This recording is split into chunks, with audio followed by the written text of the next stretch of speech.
네, 뉴스타트 3부로 이어가겠습니다. 먼저 장마 소식부터 살펴보겠습니다. 아직 곳곳에 비가 내리고는 있는데요. 일단 비구름대가 북쪽으로 빠져나가면서 장맛비는 일단락됐습니다. 기상청은 예상 강수량을 대폭 조정했는데요. 현장 상황이 어떤지 살펴보겠습니다. 먼저 김희영 기자 연결해 보겠습니다. 지금 어디 나가 있습니까? 네, 경기 연천군 군남댐 앞입니다. 네, 김희영 기자 경기도 쪽이고요. 홍성욱 기자 지금 어디입니까? 네, 강원도 춘천의 한 계곡에 나와 있습니다. 네, 먼저 김희영 기자 쪽 상황부터 살펴보겠습니다. 군남댐 쪽에서 대피 방송이 나왔다고요. 네, 조금 전 새벽 6시쯤 또 새벽 6시 25분쯤 두 차례 안내 방송이 나왔습니다. 임진강 상류 지역 수위가 급격히 상승했고 유속이 빨라지고 있다며 하류 지역에 피해가 예상되니 하천 주변에 있으면 즉시 대피하라는 내용입니다. 군사분계선 남측 첫 번째 다리인 필순교 수위가 10분 동안 10cm 이상 연달아 오른 데다 새벽 6시 반 기준 필순교 수위가 1.3m를 넘긴 탓입니다. 임진강 주변 시민을 대피시키는 기준 수위는 1m입니다. 현재 비구름이 걸친 북한에도 강수가 예보돼 있는데 우리한테는 임진강 상류인 환강댐 반류 여부가 영향을 미칩니다. 앞서 지난 2009년 북한이 환강댐을 열면서 연천 지역 임진강물이 갑자기 불어나 6명이 숨졌습니다. 네, 이제 현장에 비는 그친 겁니까? 네, 이곳 빗줄기는 수시로 굵어졌다 가늘어지기를 반복하다가 지금은 그친 모습입니다. 군남댐 수문은 평소 13개 중 7개를 개방하는데 보시는 것처럼 평소와 지금도 같은 모습입니다. 보통 댐 수위 29m가 넘어가면 수문 추가 개방을 고려하지만 지금은 24m 안팎으로 평소와 크게 다르지 않습니다. 한계 수위인 40m와도 아직 차이가 있습니다. 다만 초당 방류량은 72톤가량, 평소의 2배 정도 수준입니다. 현재 경기 북부 지역 호우특보는 모두 해제됐지만 아침까지 강한 비가 내릴 수 있다고 전망되는 만큼 주의가 필요해 보입니다. 네, 이번엔 강원도로 가보겠습니다. 홍성욱 기자, 현장 상황 어떻습니까? 네, 이곳도 비가 내렸다 그치기를 반복하고 있습니다. 지금은 빗줄기가 다시 강해지고 있습니다. 강원 철원 지역에 말씀하신 대로 호우주의보가 내려져 있는 상황인데요. 장마 전선이 북상하면서 우려했던 폭우 피해는 발생하지 않았지만 피서철을 맞아 주의할 점이 몇 가지 있습니다. 제가 나와 있는 곳이 강원도 춘천의 휴양림 계곡인데요. 피서철이면 주말과 평일을 가리지 않고 정말 많은 사람들이 이곳을 찾습니다. 비가 내리면 계곡물이 순식간에 불어납니다. 제 앞쪽에 있는 계곡을 좀 보여드리겠습니다. 물살이 상당히 거센데요. 물도 많이 불어났습니다. 폭우가 쏟아지면서 계곡이 마치 폭포처럼 변했습니다. 자칫 휩쓸리면 인명피해로 이어질 수 있습니다. 시간당 20mm가 넘는 폭우가 쏟아지면 미처 대피하기도 전에 계곡이 불어납니다. 어른 허벅지 높이까지 계곡물이 차오르면 절대로 무리해서 건너려고 해서는 안 됩니다. 안전한 곳으로 대피한 뒤 119 신고 후 구조를 기다리는 게 좋습니다. 기습 폭우가 잦아지면서 실제로 야영객과 등산객 고립 사고가 매년 200건 넘게 발생하고 있습니다. 산이 많은 강원 지역 집중호우가 쏟아지면 산사태와 낙석 위험도 큽니다. 집중호우 직후 나무가 크게 흔들리거나 산 경사면에 돌이 굴러내린다면 산사태나 낙석 발생 징후인 만큼 현장에서 즉시 대피해야 합니다. 비가 그치면 다시 찜통더위가 반복되면서 산간 계곡으로 피서객들이 몰리고 있습니다. 피서도 좋지만 무엇보다 중요한 게 안전입니다. 기상정보를 확인하시고 집중호우가 예보됐다면 물놀이나 야영은 피하는 게 좋습니다. 네, 지금까지 경기 북부 그리고 강원도 상황 살펴봤습니다. 김희영, 홍성욱 두 기자 수고 많았습니다. 네, 이번에는 비 피해 상황 알아보겠습니다. 취재기자 연결합니다. 이현정 기자, 현재까지의 비 피해 상황 어떻습니까? 네, 그제부터 중부지방을 중심으로 강한 비가 내리면서 피해가 잇따랐습니다. 중앙재난안전대책본부는 그제부터 오늘 새벽 5시까지 집중호우로 508세대, 758명이 일시 대피했다고 밝혔습니다.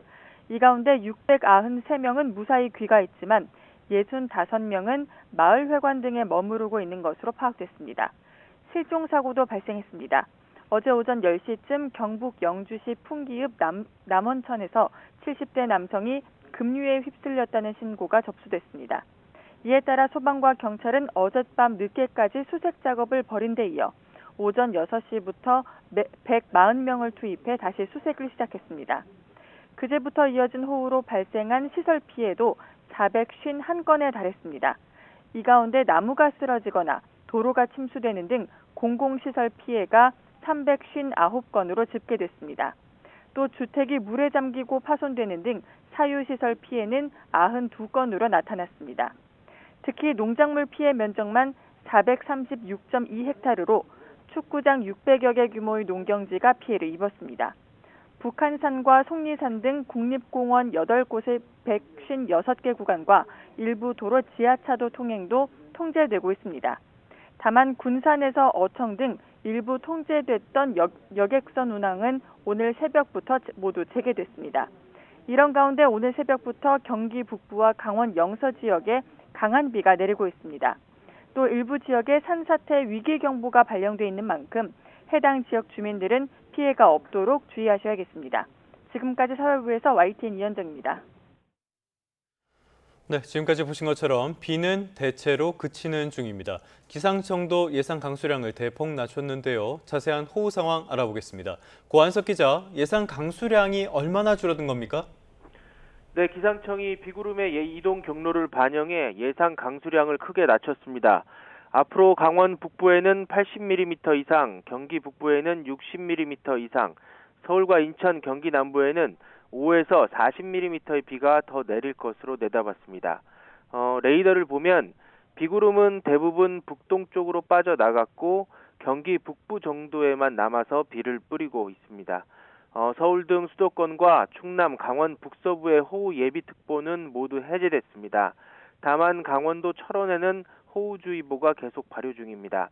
기상청은 비가 오늘 오전까지 이어진 뒤 낮부터는 대부분 그치겠지만 대기가 불안정해 오후부터 저녁 사이에는 경기 동부와 강원, 충청, 정북을 중심으로 소나기가 내릴 가능성이 있다고 밝혔습니다.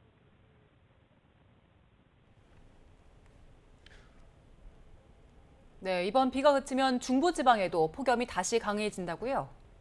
네, 현재 영남과 제주에는 폭염특보가 이어지고 있고 경북 포항과 경주, 제주에는 열대야주의보도 발효 중입니다. 중부지방도 이번 비가 그치면 더위가 빠르게 강해지겠습니다.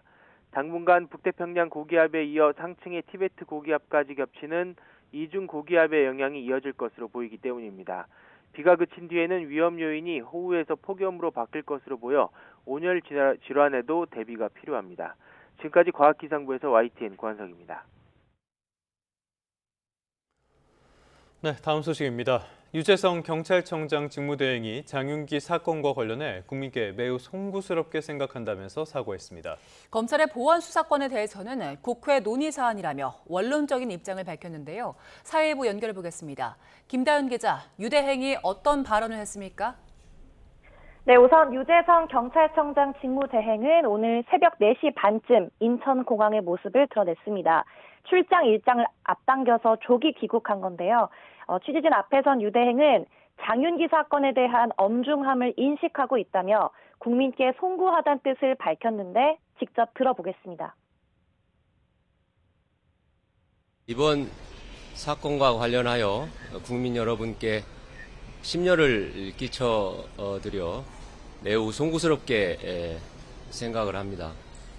국외 출장 일정 중에 조기에 귀국을 하였습니다. 그만큼 이번 사안의 엄중함을 인식하고 있습니다. 네, 검찰 보안 수사 과정에서 현직 경찰인 장윤기 부친의 증거 인멸 정황이 드러난 만큼 경찰 수사권 확대를 신뢰할 수 있겠냐는 일각의 지적에 대해선 원론적 입장을 보였습니다.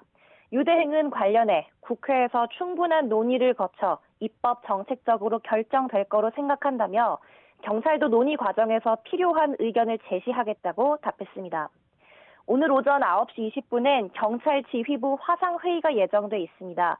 회의에선 경찰 수사 쇄신 TF 구성과 내부 비리 수사대 신설 등 후속 대책이 논의될 전망입니다. 광주 여고생 살인 사건 수사 당시 장윤기 부친과 수사팀 사이 유착, 또 부실 수사 의혹이 검찰 보안 수사권 존폐 논란과 맞물려 파장이 커지자 경찰도 대응 수위를 끌어올리는 모습입니다. 지금까지 사회부에서 YTN 김다현입니다. 자, 보신 것처럼 장윤기 사건의 파장이 커지는 중인데요. 이 와중에 더불어민주당은 보안수사권 완전 폐지를 담은 형사소송법 개정안을 발의했습니다. 국민의힘은 지도부가 총출동해 입법 저지에 나서고 있습니다. 양동훈 기자입니다. 더불어민주당 원내 지도부와 관련 상임위원 등이 참가한 TF가 형사소송법 개정안을 마련해 국회에 제출했습니다. 사실상 당의 공식 개정안으로 핵심 내용은 검찰 보안 수사권의 완전 폐지입니다. 수사권 조정에 관해서는 형사소송법 전체에 거쳐서 검사가 수사의 주체자로 되어 있는 조항들을 정리했습니다. 보안 수사권 폐지와 관련된 우려들은 시정 조치권과 보안 수사 요구권, 재수사 요구권을 강화해 막기로 했습니다. 보안 수사 요구 기한을 1개월로 명시해 수사가 무한정 늘어지지 않도록 하고 공소청장에게 담당 수사관 교체나 직무 배제, 징계를 요구할 수 있는 권한을 부여해 견제도 강화하기로 했습니다. 민주당은 이미 법제사법위원회에 상정된 기존 개정안들과 병합해 형사소송법 개정 논의에 본격 착수할 방침입니다.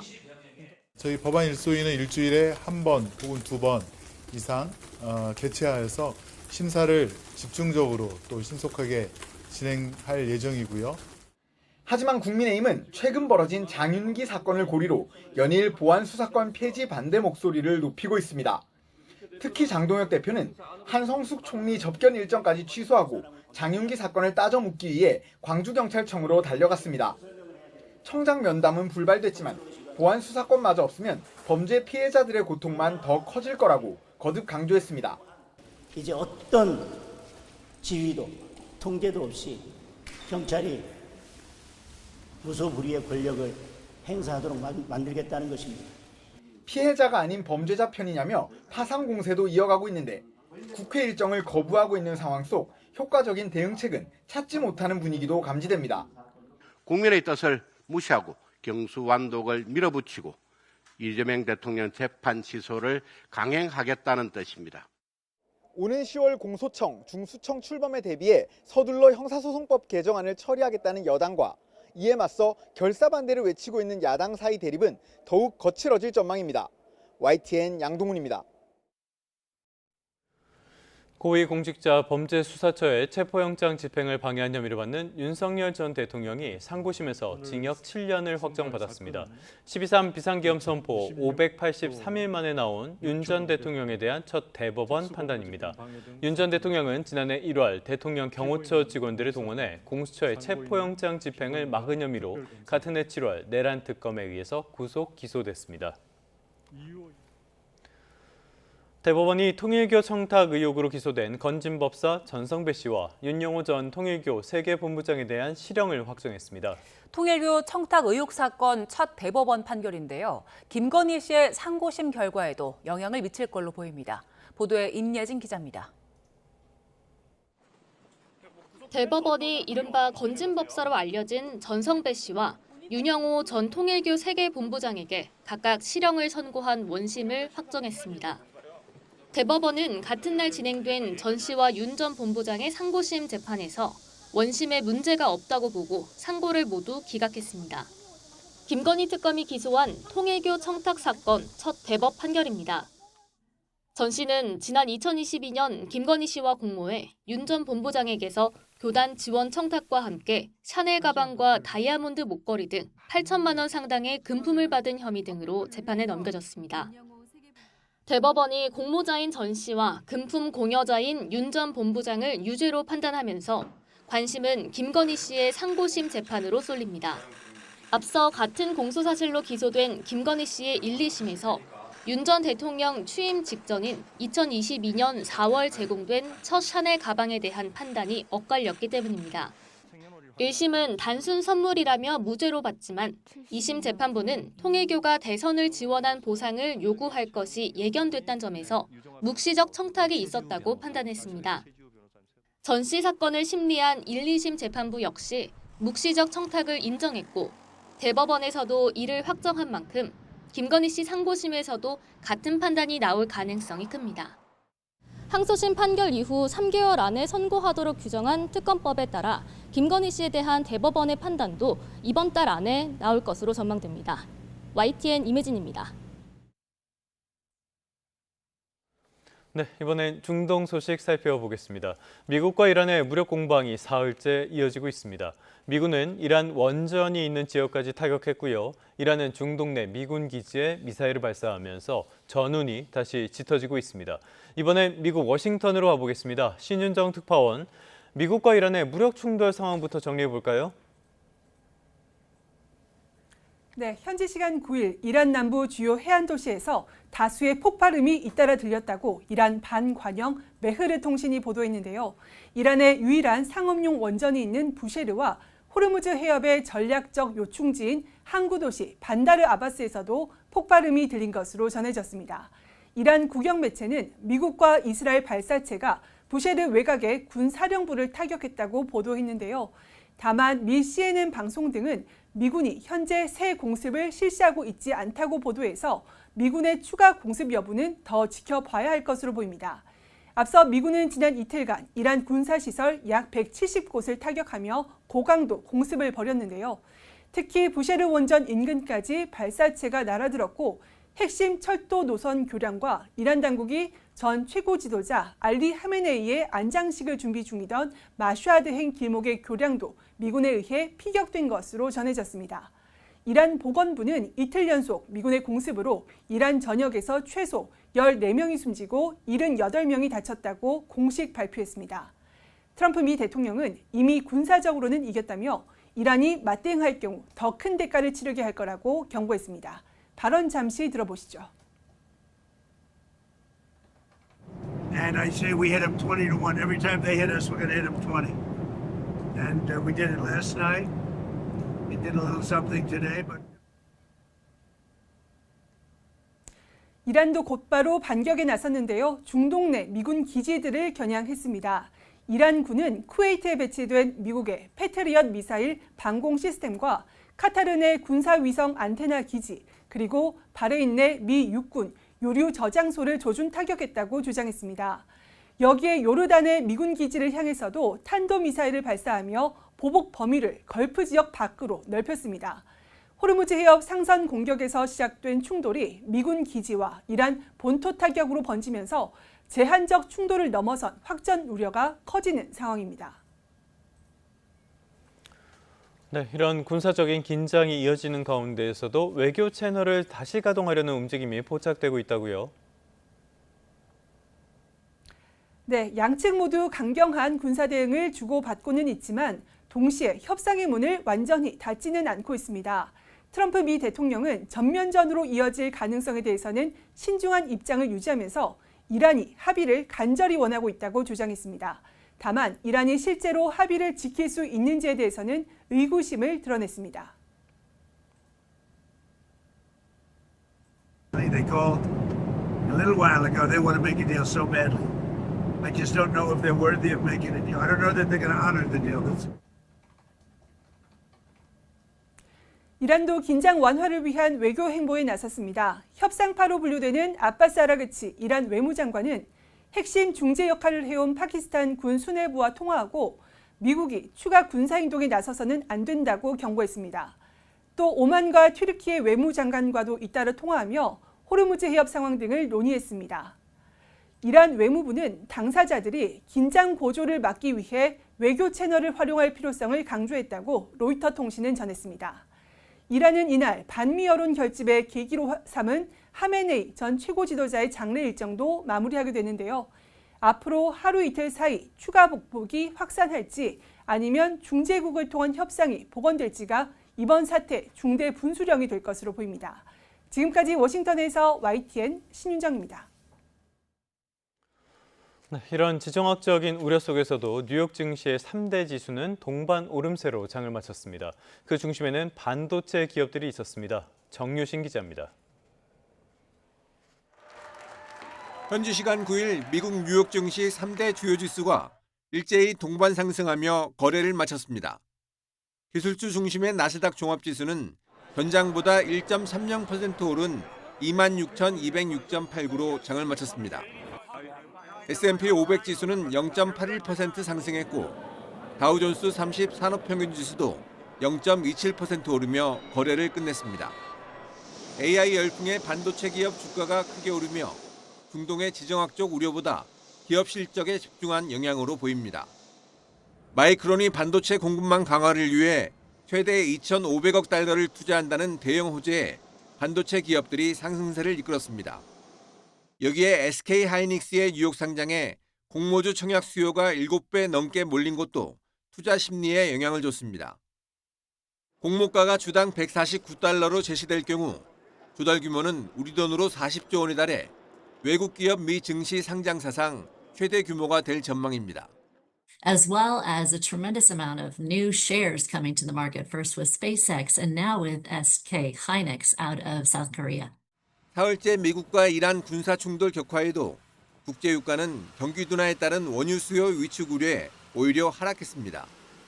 9월 인도분 브렌트유 선물 종가는 배럴당 76.30달러로 전장 대비 2.2% 내렸고 미국 서부 텍사스산 원유도 배럴당 1.96% 하락했습니다.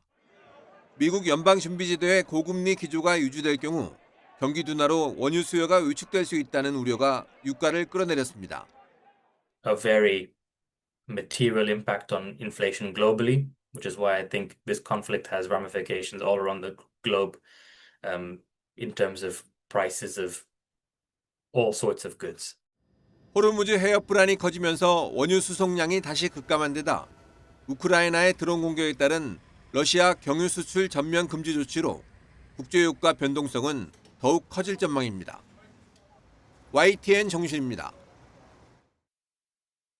그간 집값이 급등했던 화성 동탄과 용인 기흥, 경기도 구리를 정부가 규제 지역으로 지정했지만 일단 이번 주 이 지역들의 집값 상승세는 여전했던 것으로 나타났습니다.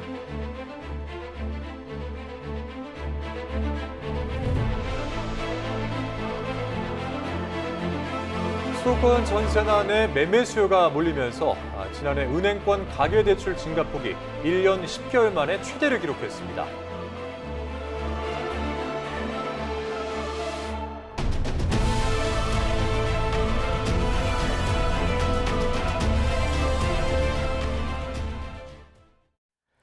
네, 서울 아파트의 매매 가격과 전세가 상승세가 더 가팔라졌습니다. 이렇게 값은 더 뛰는데 은행은 대출 조이기에 나서면서 실수요자들은 막막한 상황인데요. 관련해서 주원 현대경제연구원 연구본부장과 함께 짚어보겠습니다. 어서 오세요. 네, 안녕하십니까. 네, 본부장님, 서울 아파트값 74주 연속 올랐는데 서울 외곽을 중심으로 많이 올랐더라고요. 어느 지역이 눈에 띕니까?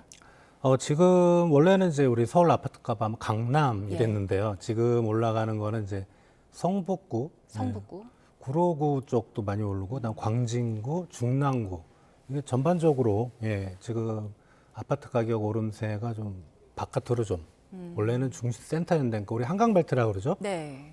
정주 여건이 좋은 한강벨트를 넘어서 다른 쪽으로 지금 올라가고 있어서.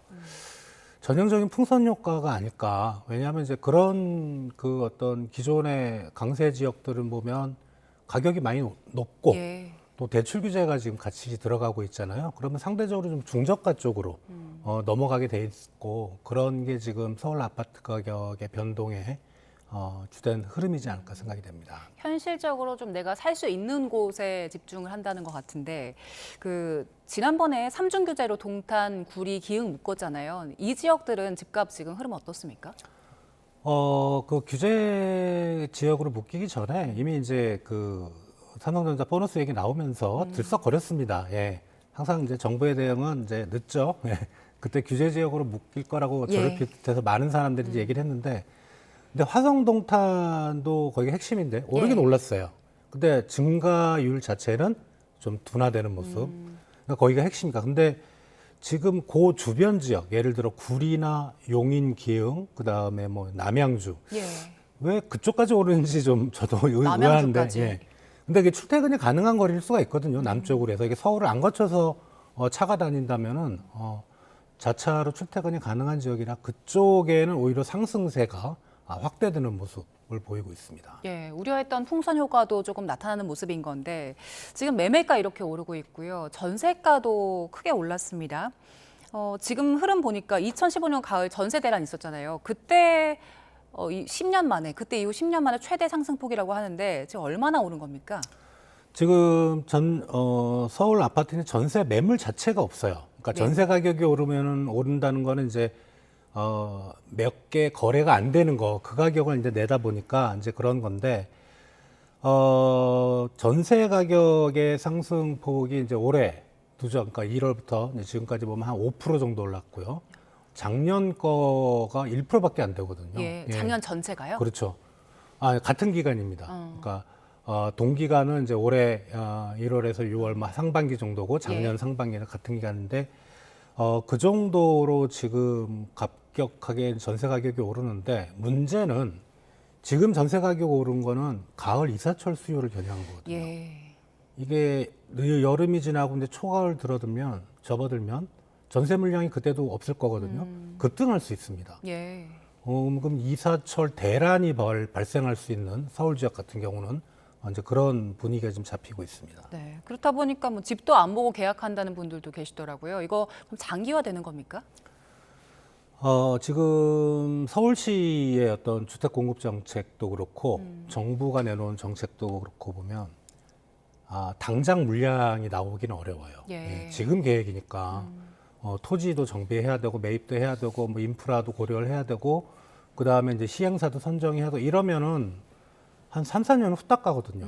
그러면 최소한 올해 내년은 이런 상황이 지속이 되고 일단은 뭐 매매 물량 자체가 없으니까 예. 전세 물량도 없는 거고 당연한 추세가 내년까지도 이어질 거라 생각됩니다. 네, 어쨌든 뭐 공급 자체가 없으니까 들어갈 곳이 없는 건데 그래서 그 비아파트로 가는 분들도 많아지는 것 같고 월세로 가는 분들도 계시는 것 같아요. 지금 월세와 경향이 뚜렷해지는 것 같은데 월세 가격도 많이 올랐다면서요? 예, 서울의 이제 월세 가격은 가격보다는 이제 건수가 예. 6월 달 놓고 봤을 때 서울 아파트 매매 빼고 전세 건수, 월세 건수의 이제 가격 거래 건수를 보면은 1년 전에는 월세가 한 9,500건, 예. 그다음에 전세가 13,000건, 그러니까 전세가 더 많았죠. 근데 올해 6월 달 보니까 전세가 7,000건, 월세가 8,200건. 예. 다 월세로 넘어가고 예. 있고 말씀하신 대로 월세 가격도 많이 올랐어요. 그러니까 서울 월세 가격 상승 5월 기준입니다. 이게 아파트 기준이 한 0.95%? 예, 그리고 뭐 그 정도로 많이 올랐고 이게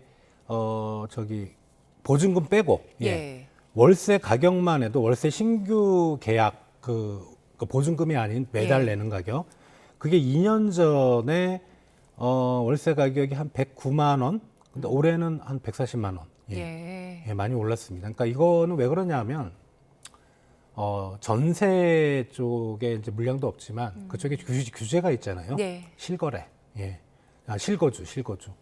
그러면은 이제 뭐 할 수 없는 거죠. 매매로 넘어가거나 이제 전세도 갭 투자를 대출 쪽에서 막았잖아요. 예. 그러니까 전세도 힘들고 그럼 가능한 거는 이제 월세밖에 없는 거죠. 그러니까 선택지가 없는 상황인데 월세 가격도 크게 늘다 보니까 이제는 뭐 강북 지역에서도 월 200에서 300만 원 하는 월세들이 좀 나오는 것 같더라고요. 결국에 이거는 임차인들 주거비 부담 상당히 커질 것 같은데 어떻습니까? 당연하죠. 그러니까 차례차례로 내려가는 겁니다. 매매, 전세, 월세로. 근데 뭐 그것도 아마 제 주관적인 판단이지만 올해 하반기쯤 넘어가면 200만 원, 300만 원 월세도 예. 싼 쪽에 들어가지 않을까. 이게 점점 올라갈 수밖에 없어요. 예. 시장은 결국은 어떤 시장 규제에도 영향을 받지만 핵심은 수급입니다. 예. 공급이 안 되면 뭐 전세고 월세고 다 올라갈 수밖에 없습니다. 원래 사회 초년생들이 처음에 뭐 전월세 쪽으로 선택을 하는 경우들이 많은데 지금 전월세 시장이 이렇다 보니까 그 2030들이 중저가 주택들 사는 경우들이 좀 늘고 있다고 하더라고요. 지금 매수세 어떻습니까? 중저가라면 서울에서 중저가라 그러면 일단 아파트 빼고요. 예. 우리가 이제 좀 규제 지역이 아닌 좀 주변 지역, 뭐 그쪽의 아파트도 엄청 높고 중저가라 그러면 비아파트를 얘기하는데 우리가 흔히 말하는 그래도 비아파트 쪽에서 괜찮은 건 오피스텔, 예, 다주택, 연립, 단독. 그러니까 이런 쪽 보면 오피스텔 빼고는 한 뭐 그 집 지은 지가 한 40-50년 예. 된 그런 지역들이 있잖아요. 그 정도밖에는 지금 사실 들어갈 수가 없어요. 다행히 그쪽은 가격이 그렇게 많이 안 올랐더라고요. 예. 거의 뭐 제자리 정도 약간 오르거나. 그래서 그런 쪽으로 사회초년생들이 들어가야 되는데 젊은 세대가 그런 구옥이라 그러죠. 상당히 오래된 주택을 좋아할까? 근데 그거라도 예. 뭐 그렇다고 뭐 서울에 직장이 있는데 너무 떨어진 지역에 외곽에 뭐 경기도나 뭐 인천이나 이런 쪽으로 넘어갈 수는 없잖아요. 예. 그거라도 구할 수 있으면 좋은데 제 생각은 비아파트 쪽도 이제 시간이 지나면 구하기 어려울 거다. 움직이겠죠. 또. 예, 당연히 거기도 올라갑니다. 그렇게 생각합니다. 몇 년 전만 해도 이제 그 전세 사기 때문에 그쪽 지역은 좀 기피하는 경향이 있었는데 이제는 어쩔 수 없이 들어갈 수밖에 없는 상황이 된 것 같고요. 대출 상황도 좀 보니까요. 가계 빚이 상당히 많이 늘었습니다. 금융권 가계 대출 증가폭 지금 어떻습니까? 지금 의외로 올해 초만 해도 뭐 마이너스도 있었고 전달 대비 뭐 그렇게 좀 안정이 되는 듯 하다가 지금 6월달 통계 보니까 주택담보대출이 좀 갑자기 늘었더라고요. 예. 근데 이거는 5대 은행 이제 가계대출 추이를 보고 계시는데 많이 늘었죠. 저게 뭐 신용대출도 있지만 가계대출, 주택담보대출이 많이 견인을 네. 했는데 부동산 경기가 이렇게 거래도 안 되고 그런데 왜 주택담보대출? 우리 5월 이제 다주택자 양도세 중과 예. 그 전에 체결된 계약들은 지금 이제 대출이 이루어지거든요. 예. 사실 대출 계약은 그때 할 수 있지만은 실제로 이제 집행된 그 기간의 텀이 있기 때문에 그 부분이 아마 지금 주택담보대출이나 가계대출을 많이 올렸던 것 같고 요게 좀 몇 달 더 갑니다. 예. 그래서 가계대출은 조금 올라가는 추이를 좀 지속하지 않을까 생각합니다. 지금 문제는 은행권에서 이거 대출 문턱 더 높인다고 나서고 있는 상황인 것 같은데 국민은행은 오늘부터 그 주담대 대출 한도를 원래 최대 6억까지 받을 수 있잖아요. 근데 네. 3억으로 줄인다면서요? 이 수도권 쪽에는 집 사지 말란 얘기죠. 네. 누가 자기 돈으로 집 사는 사람이 우리나라 국민의 과연 몇 프로나 예. 되겠습니까? 다 대출 받아서 사는데 수도권에서 주택담보대출을 3억 받아서 살 수 있는 집은 없을걸요. 예. 제가 지금 알기로는. 그 중위 가격이 얼마나 되죠? 지금 뭐 지역마다 편차는 있는데 서울만 해도 최소 10억. 그러면 예. 한 7억은 현금으로 있어야 된다는 그렇죠. 거니까. 예. 그러니까 서울에 10억을 말씀드린 건 핵심 지역 말고요. 예, 주변 지역. 주변 지역에 좀 작은 평수를 제가 말씀드렸는데 예. 그것도 못 사요. 예, 3억 가지고는. 그러니까 뭐 아주 좀 서울과 좀 멀리 떨어진 뭐 그쪽은 어떻게 좀 도움이 될 수 있을지 모르겠지만 이건 주택담보대출 안 하겠다는 얘기죠. 국민은행은 제가 보기에는. 근데 국민은행에서 이렇게 움직이면 다른 은행들도 좀 같이 따라 움직이지 않습니까? 지금 뭐 국민은행만 그런 게 예. 아니고요. 뭐 다른 은행들도 이제 주로 타겟이 이제 신용대출, 마통의 뭐 예를 들어 기존에 마통 대출의 한도가 1억이었다면은 뭐 좀 조금씩 줄인다든가 이런 식으로. 그래서 신용대출 아까 말씀한 주택담보대출뿐만 아니고 예. 신용대출도 대출 규모 자체를 줄이려는. 그러니까 KB국민은행의 이제 주택담보대출 3억은 대출 규모를 줄이겠다는 뜻인 것 같아요. 예. 아마 이게 뭐 우리 은행과 그다음에 뭐 금융당국과 어떤 회의 내용이 어떤지는 모르겠으나 아마 저런 분위기면은 좀 대출 규모를 은행에서 총량을 좀 규제를 해라. 그거를 이제 강압적으로는 할 수 없지만 예. 지금 한국의 어떤 가계부채가 좀 너무 높은 것 같으니 좀 조정을 좀 해줬으면 좋겠다라는 직접적인 언급보다는 그런 시그널을 좀 당국에서 줬지 않을까 하는 생각을 합니다. 지금 금융당국에서 앞으로 흐름을 더 좀 우려하면서 지켜보는 것 같아요.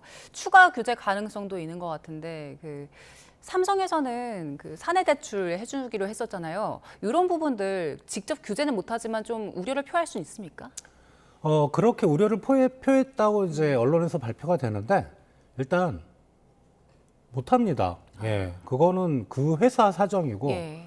또 그런 것들이 사내 복지의 하나의 방법이거든요. 그래서 정부에서 그걸 이래라 저래라 할 수 없는 거죠. 뭐 삼성이 공기업입니까? 뭐 삼성에서 알아서 할 부분이고. 다만 이제 지금 정부에서 우려하는 거는 이제 상대적 박탈감이죠. 예. 예. 이제 그런 부분 어떤 사회적 분위기가 갈등과 그런 쪽으로 나갈까봐라는 걸 우려를 하는 것 같은데 원칙적으로는 그거는 정부에서 간섭하면 안 되죠. 예.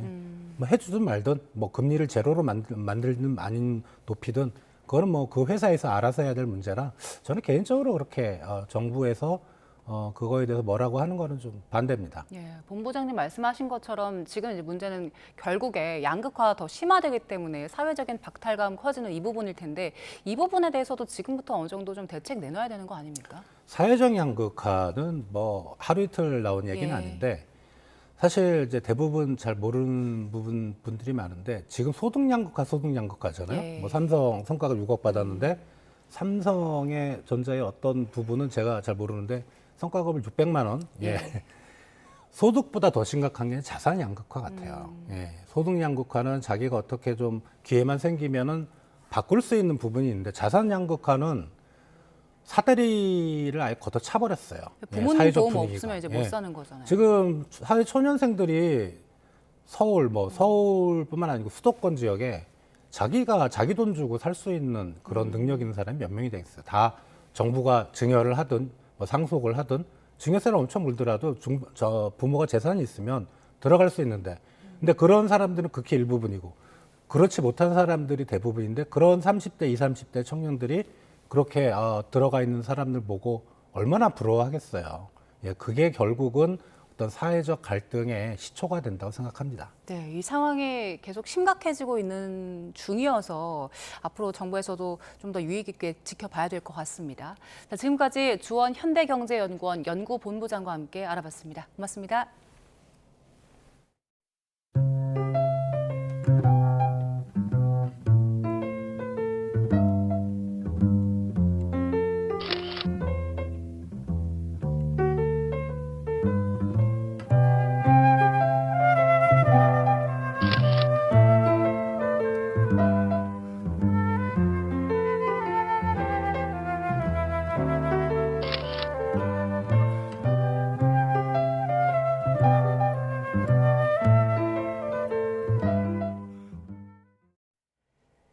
미국 텍사스에서 이민 당국의 총격으로 멕시코인이 사망하면서 미국 내 강경 이민 단속에 대한 논란이 다시 확산하고 있습니다. 멕시코 대통령은 자국민 피격 사망을 규탄하며 형사 고소에 나서겠다고 밝혔습니다. 워싱턴에서 홍상희 특파원입니다. 시위대 천여 명이 이민세관 단속국 아이스 규탄을 외치며 행진합니다. 지난 7일 텍사스 휴스턴에서 차량 검문 도중 아이스 요원의 총격으로 멕시코 국적 남성이 숨지자 진상 규명을 촉구하고 나선 겁니다. 미 이민 당국은 불법 체류자인 아라우호가 정지 명령에 불응하고 요원을 차로 치려해 정당 방위로 총을 쐈다고 밝혔습니다. 유족들은 그러나 아라우호가 미국에서 35년 동안 범죄를 저지른 적이 없고 취업 허가 절차도 진행되고 있었다며 과잉 진압을 주장했습니다. My father was being followed by two unmarked cars. Had my father seen an emblem of ICE or an emblem that says anything about law enforcement agency, my father would have complied, he would have stopped. 민주당 의원들은 트럼프 대통령의 반이민 정책을 정조준했습니다. This is why I will bring articles of impeachment to evict and convict those who represent the White House. Trump must go. 분노는 멕시코 전체로 번지고 있습니다. 미 이민 당국의 단속 과정에서 지금까지 자국민 17명이 숨지자 멕시코 정부는 외교적 대응에서 사법 차원 대응으로 전환하겠다고 선언했습니다.